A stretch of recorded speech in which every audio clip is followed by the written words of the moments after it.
જુનાગઢમાં તાજેતરમાં મહાશિવરાત્રીના પર્વ નિમિત્તે મેળાનું આયોજન થાય છે ભવનાથ ખાતે, જેમાં ભારતભરના તમામ સાધુ સંતો પધારે છે.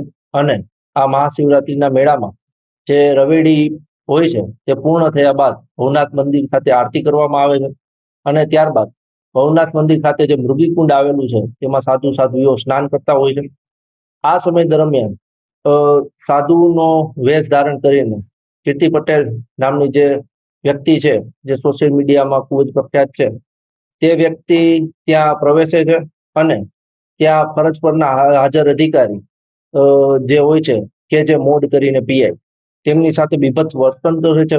એટલે સમગ્ર બનાવ એ રીતે બને છે કે જે કીર્તિ પટેલ જે મહિલા છે તે સાધુના વેશમાં ત્યાં પ્રવેશે અને મૃગીકુંડમાં સ્નાન કરે છે, જેના કારણે પીઆઈ કે જે મોડ નામના અધિકારી અન્ય કોઈ બનાવ ના બને અને આ વિવાદ છે વધુ વણસે નહીં તે માટે તેઓને રોકે છે અને તેઓને સાઈડમાં લઈ જતા હોય છે.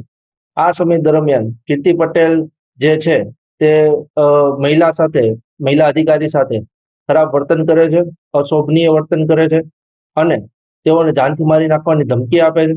જેના કારણોસર ભવનાથ પોલીસ સ્ટેશન ખાતે ફરજ રૂકાવટનો ગુનો દાખલ કરવામાં આવેલ છે.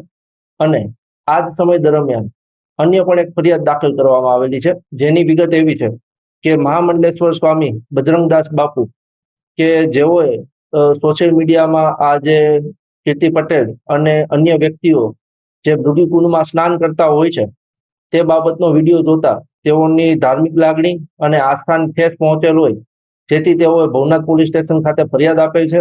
અને બીએનએસની કલમ 298, 299 અને 196 એ અને બી અંતર્ગત ફરિયાદ દાખલ કરવામાં આવેલ છે.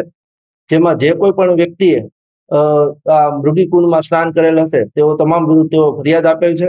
અને કીર્તિ પટેલને તેઓ જોએ ઓળખતા હોય તેમના વિરુદ્ધ નામસરની ફરિયાદ આપેલ છે.